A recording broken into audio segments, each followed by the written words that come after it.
Hello दोस्तों, आप सभी कैसे हैं। आशा करता हूं कि आप सभी स्वस्थ होंगे।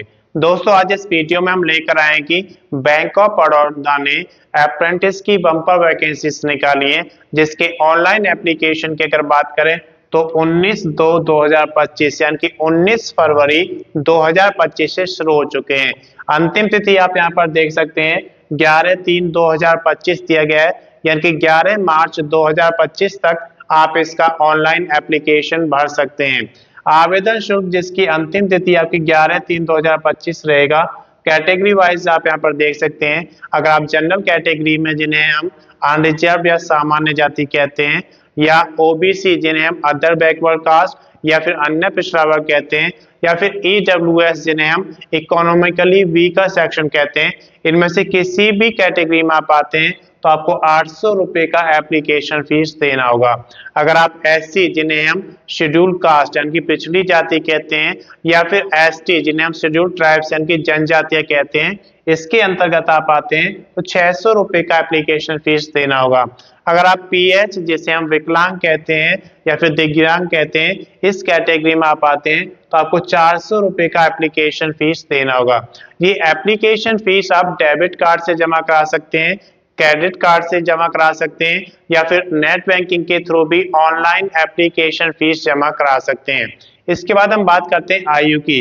तो यहाँ पर देखिए आयु की 1/2/2025 को चेक की जाएगी, यानी कि 1 फरवरी 2025 को 20 वर्ष से 28 वर्ष तक होनी चाहिए, यानी कि कम से कम 20 वर्ष और ज्यादा से ज्यादा 28 वर्ष होनी चाहिए। अगर आप रिजर्व कैटेगरी में आते हैं या फिर आप फिजिकल हैंडीकैप्स हैं तो आपको बैंक ऑफ बड़ौदा अप्रेंटिस नियम के अनुसार आयु में छूट दी जाएगी। इसके बाद हम बात करते हैं यहाँ पर कुल पदों की संख्या की। तो यहाँ पर 4000 पद दिए गए हैं जो कि अप्रेंटिस के पद यहाँ पर दिए गए हैं। किस कैटेगरी में कितने पद हैं आप यहाँ पर देख सकते हैं। अनरिजर्व की बात करते हैं तो 1713 पद यहाँ पर दिए गए हैं। ओबीसी के लिए 980 पद हैं। ईडब्ल्यूएस इकोनॉमिकली वीकर सेक्शन के लिए 391, एससी के लिए 602 और एसटी के लिए यहाँ पर 314 पद दिए गए हैं। इसके बाद हम बात करते हैं कि किस स्टेट में कितनी वैकेंसीज यहाँ पर निकाली गई हैं। तो आप यहाँ पर देख सकते हैं उत्तर प्रदेश में 558 पदों की संख्या यहाँ पर निकाली गई है। उसके बाद देखिए मध्य प्रदेश में 94 पदों की संख्या दी गई है।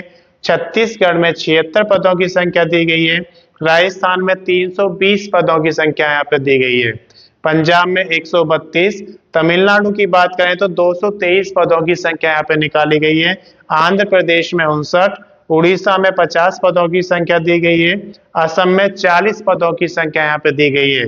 उसके बाद देखिए पश्चिम बंगाल में 153 पद दिए गए हैं। मिजोरम के लिए 6 पदों की संख्या दी गई है। जम्मू और कश्मीर की बात करें तो 11, दादर और नगर हवेली में 7 पदों की संख्या दी गई है। आप यहाँ पर देख सकते हैं बिहार में 120 पदों की संख्या दी गई है। झारखंड में 30 पदों की संख्या यहाँ पर है। दिल्ली में 172 पदों की संख्या निकाली गई है। हरियाणा के लिए 71।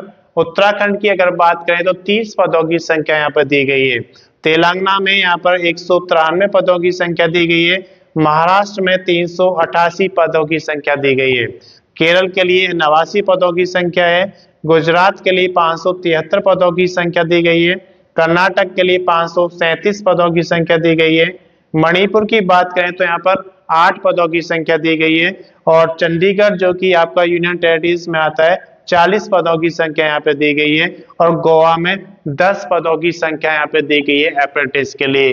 अगर सबसे ज्यादा पदों की संख्या की बात करें तो गुजरात में 573, उसके बाद उत्तर प्रदेश में 558 और कर्नाटक में 537 पदों की संख्या दी गई है, जो कि टॉप 3 स्टेट्स हैं जहां पर अप्रेंटिस के बैंक ऑफ बड़ौदा ने सबसे ज्यादा वैकेंसीज निकाली गई है। इसके बाद हम बात करते हैं यहाँ पर डॉक्यूमेंट्स की। तो जब भी आप कोई ऑनलाइन एप्लीकेशन फॉर्म जमा करते हैं तो उसमें आपको कुछ डॉक्यूमेंट्स अपलोड करने होते हैं, जैसे कि आपके एलिजिबिलिटी के डॉक्यूमेंट्स। अब एलिजिबिलिटी में आपके कौन कौन से डॉक्यूमेंट्स आते हैं, जैसे कि आपके एजुकेशन क्वालिफिकेशन के डॉक्यूमेंट्स, आप किस स्टेट में रहते हैं उसका आपके पास डोमिसाइल सर्टिफिकेट होना चाहिए। अगर आप रिजर्व कैटेगरी में आते हैं तो उसका कास्ट सर्टिफिकेट होना चाहिए, और अगर आप पीएच हैं तो उसका भी आपके पास सर्टिफिकेट होना चाहिए। तो ये सारे एलिजिबिलिटी डॉक्यूमेंट्स होते हैं जिनकी स्कैन कॉपी आपके पास होनी चाहिए। इसके अलावा आपके पास एक वैलिड आईडी प्रूफ होना चाहिए, उसकी स्कैन कॉपी आपको अपने पास रखना है। एक वैलिड एड्रेस प्रूफ होना चाहिए, उसकी भी स्कैन कॉपी आपको अपने पास रखना है। उसके अलावा आपके पास एक A4 साइज फोटो होना चाहिए, उसकी स्कैन कॉपी आपको अपने पास रखना है। आप एक पेज पर सिग्नेचर करेंगे, उसकी भी स्कैन कॉपी आपको अपने पास रखना है। तो ये सारे डॉक्यूमेंट्स आपको स्कैन कॉपी में रेडी रखने होते हैं। जब आप ऑनलाइन एप्लीकेशन फॉर्म फिल करेंगे तो ये सारे डॉक्यूमेंट्स आपको अपलोड करने होते हैं। इसके बाद हम बात करते हैं यहाँ पर बेसिक डिटेल्स की। तो जब आप ऑनलाइन एप्लीकेशन फॉर्म शुरू करते हैं तो उसमें कुछ बेसिक डिटेल्स फिल करनी होती है, जैसे कि आपका name, father's name, date of birth, आपकी क्वालिफिकेशन, आपका परमानेंट एड्रेस, और अगर मेलिंग एड्रेस अलग है तो वो भी आपको फिल करना होता है। जब ये सारी बेसिक डिटेल्स आप फिल कर लेते हैं तब आप अपने डॉक्यूमेंट्स अपलोड करते हैं, और डॉक्यूमेंट्स अपलोड करने के बाद आप उसमें प्रीव्यू चेक करते हैं। जब वो प्रीव्यू आप चेक कर लेंगे और आपको लगता है कि सारी एंट्रीज सही हैं तो आप उसका फाइनल सबमिशन कर देंगे, और फाइनल सबमिशन करने के बाद आप उसका प्रिंट आउट जरूर निकालेंगे ताकि आपके पास एक रिकॉर्ड रहे कि उस भर्ती में आपने कौन कौन से डॉक्यूमेंट्स अपलोड किए हैं और कौन कौन से डॉक्यूमेंट्स आपको उस भर्ती में आगे रेडी रखने हैं। धन्यवाद दोस्तों, इस वीडियो में सिर्फ इतना ही। अगर अभी तक आपने चैनल को सब्सक्राइब नहीं किया, सब्सक्राइब करें, वीडियो को लाइक करें और ज्यादा से ज्यादा शेयर करें ताकि ये वीडियो उन सभी दोस्तों के पास पहुंचे जो बैंक ऑफ बड़ौदा में अप्रेंटिस की जॉब करना चाहते हैं। अगर आपने पिछला वीडियो नहीं देखा है तो उसका लिंक मैं इसके डिस्क्रिप्शन में आपको शेयर कर दूंगा, आप वहां से देख सकते हैं। धन्यवाद।